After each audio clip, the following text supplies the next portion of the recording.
ಬನ್ನಿ ಸ್ನೇಹಿತರೆ, ನಮ್ಮ ನಮಸ್ತೆ ಹಿಂದೂಸ್ತಾನಿ ಹಿಂದಿನ ಎಪಿಸೋಡಿಗೆ ಎಲ್ಲರಿಗೂ ಸ್ವಾಗತ ಸುಸ್ವಾಗತ. ನೋಡಿ, ಹಿಸ್ಟ್ರಿ ಅಂತಂದರೆ ನಾವು ಏನೇನು ಪಾಠಗಳನ್ನ ಏನೇನು ತಪ್ಪುಗಳನ್ನ ಮಾಡಿದ್ದೀವಿ, ಆ ತಪ್ಪುಗಳನ್ನ ಸರಿ ಮಾಡ್ಕೊಳ್ಳೋದಕ್ಕೆ ಅವಕಾಶ ಇದೆಯಾ, ತಪ್ಪುಗಳನ್ನ ಸರಿ ಮಾಡ್ಕೊಳ್ಳೋದು ಅಂತಂದರೆ ಹೇಗೆ ಮಾಡ್ಕೋಬೇಕು, ತಪ್ಪುಗಳನ್ನ ಸರಿ ಮಾಡ್ಕೊಳ್ಳೇಬೇಕು.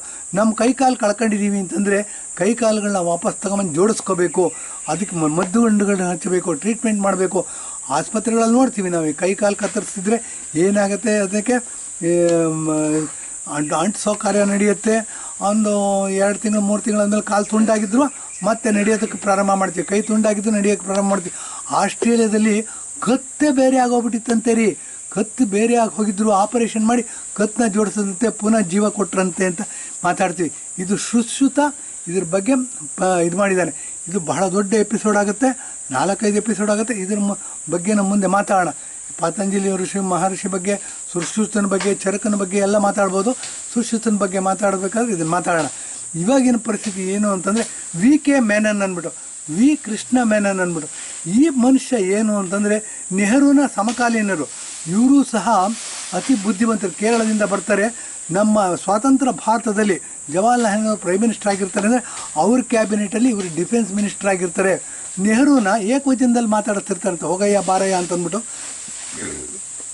ಇವರು ಮಾತೃಭಾಷೆ ಬಂದ್ಬಿಟ್ಟು ಮಲಯಾಳಿ, ನೆಹರುದು ಹಿಂದಿ, ಉರ್ದುನೋ ಏನೋ ಇರುತ್ತೆ, ಅದು ಹಿಂದಿ ಅಂತ ನಾವು ಹೇಳ್ತಾ ಇದ್ದೀವಿ. ಏನಂತ ಅರ್ಧಂಬರ್ಧ ಸತ್ಯನ ಒಪ್ಕೊಂಡ್ಬಿಟ್ಟು ಇರಲಿ, ಆತ ಮುಸಲ್ಮಾನ ಅಂತೆ, ಹಿಂದೂಸ್ತಾನವನ್ನು ರೂಲ್ ಮಾಡಬೇಕು, ಪ್ರಧಾನಮಂತ್ರಿ ಆಗಬೇಕು ಅಂತ ಅಂದ್ಬಿಟ್ಟು ಜವಾಹರ್ಲಾಲ್ ನೆಹರು ಅಂತ ಹೆಸರಿಟ್ಕೊಂಡಂತೆ, ಕಾಶ್ಮೀರಿ ಪಂಡಿತರಂತ ಹೇಳಿದ್ರಂತೆ. ಆವಾಗ ಡೆಲ್ಲಿಯಿಂದ ಹೊರಡ್ತಕ್ಕಂಥ ಪತ್ರಿಕೆ ಅಥವಾ ಬೆಂಗಳೂರಿಂದ ಹೊರಡ್ತಕ್ಕಂಥ ಪತ್ರಿಕೆ, ದಾವಣಗೆರೆಯಲ್ಲಿದ್ದೆ ನಾನು, ಇಂಜಿನಿಯರಿಂಗ್ ಓದಿದ್ದೆಲ್ಲ ದಾವಣಗೆರೆಯಲ್ಲಿ. ಸೊ ದಾವಣಗೆರೆಯಲ್ಲಿ ನಮ್ಮನೆಗೆ ಪತ್ರಿಕೆ ತಲುಪಬೇಕು ಅಂದರೆ ಬೆಂಗಳೂರಿಂದ ಹೊರಡ್ತಕ್ಕಂಥ ಪತ್ರಿಕೆ ತಲುಪಬೇಕು ಸುಮಾರು 15 ದಿವಸ ಆಗೋದು. ನಮ್ಮ ಮುತ್ತಜ್ಜಿ ಒಂದಿತ್ತು, ರಿಂದಮ್ಮ ಅಂತ ಅದು ಹೆಸರು, ಅದು ಸುಮಾರು 106 ವರ್ಷ ಬದುಕ್ತು. ಅದು ಕೂರಿಸ್ಕೊಂಡು ನಮಗೆ ಕತೆ ಹೇಳೋದು. ಏನು ಅಂತಂದರೆ ನೋಡಿ, ಇವಾಗೆಲ್ಲ ಟೆಕ್ನಾಲಜಿ ಮುಂದೆ ಬಂದುಬಿಟ್ಟಿದೆ. ಅವತ್ತಿನ ಪತ್ರಿಕೆ ಅವತ್ತೇ ಬರುತ್ತೆ, ನಮ್ಗೆ 15 ದಿವಸ 20 ದಿವಸದಿಂದ ಪತ್ರಿಕೆ ಆಮೇಲೆ ಬರೋದು. ಸುತ್ತಲೂ ಜನ ಕೂತ್ಕೋತಿದ್ರು, ಅವ್ರಿಗೆಲ್ಲ ಕೂತ್ಕೊಂಡು ನಾನು ಓದೋದು ಹೇಳಬೇಕಿತ್ತು. ಆವಾಗ ಅದು ಹೈಸ್ಕೂಲು ಓದಿತ್ತು ಅಥವಾ ಪ್ರೈಮರಿ ಸ್ಕೂಲೋ ಮಿಡ್ಲ್ ಸ್ಕೂಲೋ ಗೊತ್ತಿಲ್ಲ ನಮಗೆ.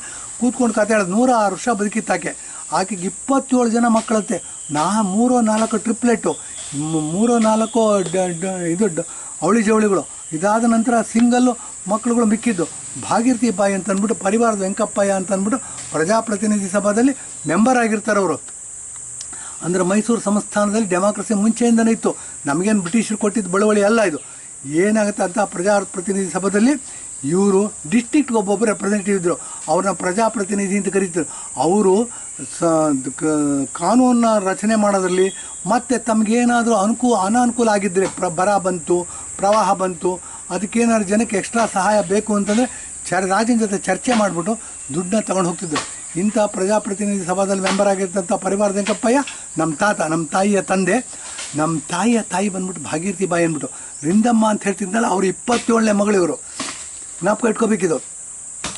ಏನು ಅಂತಂದರೆ ಇಂಥ ಇದರಲ್ಲಿ ಆ ಕತೆ ಹೇಳಬೇಕಾದ್ರೆ ನಮ್ಮ ತಂದೆ ಡಾಕ್ಟರ್ ರಾಧಾಕೃಷ್ಣನವರ ಪಟ್ಟದ ಶಿಷ್ಯ. ಹಿಸ್ಟ್ರಿ, ಎಕನಾಮಿಕ್ಸು, ಇಂಗ್ಲೀಷು, ಫಿಲಾಸಫಿ ಇವ್ರ ಸಬ್ಜೆಕ್ಟ್ ಆಗ್ತಾರೆ. ರಾಧಾಕೃಷ್ಣನವ್ರದ್ದು ಇದೇ ಸಬ್ಜೆಕ್ಟು. ಹಾಗಾಗಿ ಅನೇಕ ವಿಷಯಗಳ ಬಗ್ಗೆ ಚರ್ಚೆ ಮಾಡ್ತಿದ್ರು, ಅಥವಾ ನಮ್ಮ ಕಿವಿಗೆ ಬೀಳೋ ವಿಷಯಗಳು. ಅದರ ಒಂದರ ಬಗ್ಗೆ ಮಾತಾಡ್ತೀವಿ. ವಿ ಕೃಷ್ಣ ಮೆನನ್ ಅಂತ ಅಂದ್ಬಿಟ್ಟು, ಆತ ತುಂಬ ಶ್ರೀಮಂತ, ಲಂಡನ್ನಲ್ಲಿ ಓದ್ತಾರವರು. ಮತ್ತು ನೆಹರು ಅವರು ಪ್ರಧಾನಮಂತ್ರಿ ಆಗಿದ್ದಾಗ ಇವ್ರನ್ನೂ ಸಹ ಕ್ಯಾಬಿನೆಟ್ಗೆ ತಗೋತಾರೆ. ಇವರು ಡಿಫೆನ್ಸ್ ಮಿನಿಸ್ಟರ್ ಆಗಿರ್ತಾರಂತೆ. ಇದು ನೋಡಿ, ಓಪನ್ ಆಗಿರ್ತಾ ಇದ್ದೀವಿ ವಿಷಯನ. ಇದೇನು ಅಂದರೆ ನಮ್ಮ ಕಿವಿಗೆ ಬಿದ್ದಿದ್ದ ವಿಷಯ ನಿಮ್ಮ ಕಿವಿಗೆ ಹಾಕ್ತಾಯಿದ್ದೀನಿ. ರಿಸರ್ಚ್ ಮಾಡೋರಿಗೆ ಇದೇನಾದರೂ ಪಾರ್ಲಿಮೆಂಟಲ್ಲಿ ಡಿಸ್ಕಷನ್ ಆಯಿತಾ, RTIನಲ್ಲಿ ತೆಗಿಬೋದು, ಅಥವಾ ಸಂವಾದದಲ್ಲಿ ಏನಾದರೂ ಹೇಳಿದ್ರ, ಅನೌಪಚಾರಿಕ ಸಂವಾದದಲ್ಲಿ ಏನಾದರೂ ಹೇಳಿದ್ರ ಅಂತ ತೊಗೊಂಡಾಗ ಪುಸ್ತಕಗಳನ್ನ ರೆಫರ್ ಮಾಡಿದ್ರು ಸಿಗ್ಬೋದು ಈ ವಿಷಯ. ಇದೇನು ಅಂದರೆ ಯಾರಾದರೂ ರಿಸರ್ಚ್ ಮಾಡಿ ಯಾರಾದರೂ ವಿಷಯದ ಬಗ್ಗೆ ಹೆಚ್ಚಿಗೆ ಬೆಳಕು ತಲ್ತೀರ ಅಂದರೆ ಅವ್ರಿಗೆ ದೊಡ್ಡ ನಮಸ್ಕಾರ. ನಮ್ಮ ಈ ಎಪಿಸೋಡನ್ನ ಡಿಲೀಟ್ ಮಾಡ್ತೀವಿ, ಮತ್ತು ಇದಕ್ಕೆ ಸೂಕ್ತವಾದ ಬದಲಾವಣೆಗಳನ್ನ ತರ್ತೀವಿ, ಅಥವಾ ಇದಕ್ಕೆ ಪೂರಕವಾಗಿ ಇನ್ನೊಂದು ಎಪಿಸೋಡ್ ಮಾಡ್ತೀವಿ ಅಂಥೇಳಿ ಇವತ್ತಿನ ಮಾತನ್ನು ಮುಂದುವರಿಸ್ತೀವಿ. ಈ ಕೃಷ್ಣ ಮೆನನ್ನು ಡಿಫೆನ್ಸ್ ಮಿನಿಸ್ಟರ್ ಆಗಿರ್ತಾರೆ, ರಕ್ಷಾ ಮಂತ್ರಿ ಆಗಿರ್ತಾರೆ. ಇವರು ರಕ್ಷಾ ಮಂತ್ರಿ ಆಗಿದ್ದಾಗ 1962ನೇ ಇಸ್ವಿನಲ್ಲಿ ಚೈನಾ ನಮ್ಮ ಮೇಲೆ ಯುದ್ಧ ಮಾಡುತ್ತೆ. ಹಿಂದಿ ಚೀನಿ ಬಾಯ್ ಬಾಬ್ ಹಕೀಕತ್ ಅಂತ ಒಂದು ಸಿನಿಮಾ ಬರುತ್ತೆ. ಆ ಸಿನಿಮಾ ನೋಡಿದ್ರೆ ಅದರ ಭೀಕರತೆ ನಮಗೆ ಗೊತ್ತಾಗುತ್ತೆ. ಹಕೀಕತ್ ಅಂತ ಒಂದು ಸಿನಿಮಾ ಬರುತ್ತೆ ನೋಡಿ, ಆ ಸಿನಿಮಾ ನೋಡಬೇಕು. ಆವಾಗ ನೋಡಿದ್ರೆ ನಮಗೆ ಸ್ವಲ್ಪ ಅರ್ಥ ಆಗುತ್ತೆ. ಹಿಂದಿ ಚೀನಿ ಬಾಯ್ ಬಾಯ್ ಅಂದ್ಕೊಂಡು ಹೇಳ್ತಾ ಬಂದವರು ಏನಾಗುತ್ತೆ, ನಮ್ಮ ಮೇಲೆ ಆಕ್ರಮಣ ಮಾಡ್ತಾರೆ. ಆಕ್ರಮಣ ಮಾಡಿದ್ರೆ ಸುಮಾರು ಕರ್ನಾಟಕದ ಭೂಭಾಗ ಎಷ್ಟಿದೆ ಇವಾಗ, ಇದರ ಅರ್ಧದಷ್ಟು ಭೂಭಾಗವನ್ನು ನಾವು ಚೈನಾ ದೇಶದ ಜೊತೆ ಯುದ್ಧದಲ್ಲಿ ಕಳ್ಕೊತೀವಿ 1962ರಲ್ಲಿ. ಅದನ್ನು ನಾವು ಇದುವರೆಗೂ ವಾಪಸ್ ಕೇಳಿಲ್ಲ ರೀ. ಇದು ಚಿರತೆ ನಾಯಿನ ತಿನ್ನಕ್ಕೆ ಬರುತ್ತೆ ಅಂದರೆ ನಾಯಿ ಕೊನೆಯ ಪಕ್ಷ ಅದು ಹೋರಾಡೋಕ್ಕಂತೂ ಆಗೋದಿಲ್ಲ, ಬೊಗಳತ್ತದು. ಬೊಗಳದಾಗ ಮನೆಯಲ್ಲಿರೋರು ಕೋಲು ಕಲ್ಲು ತಗೊಂಬಂದು ಲೈಟ್ ಹಾಕ್ತಾರೆ, ಚಿರತೆ ಓಡೋಗುತ್ತೆ.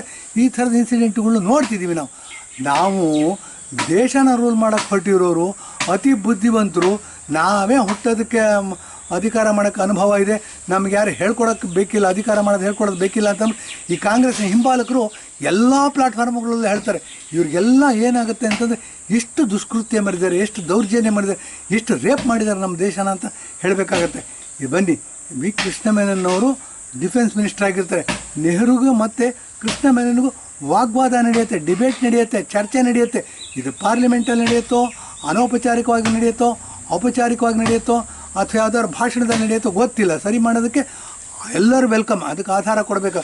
ಆ ಥರ ಕೊಟ್ಟಾಗ ನೆಹರೂರವ್ರು ಹೇಳ್ತಾರಂತೆ, ನೀನು ಕಾರಣ ಕಣಯ್ಯ ಇದು ಡಿಫೆನ್ಸ್ ಮಿನಿಸ್ಟ್ರಾಗಿ ಸೋಲೋದಕ್ಕೆ ನೀನು ಕಾರಣ ಅಂತ. ಅದಾದ ನಂತರ ಕೃಷ್ಣ ಮೆನನ್ ರಾಜೀನಾಮೆ ಕೊಡ್ತಾರೆ, ಅಥವಾ ಜವಾಹರ್ಲಾಲ್ ನೆಹರು ಕೊಡಿಸ್ತಾರೆ, ಅವ್ರ ಮನೆಗೆ ಹೋಗ್ತಾರೆ, ಅವ್ರ ಬಗ್ಗೆ ಏನು ಗೊತ್ತಾಗಲ್ಲ.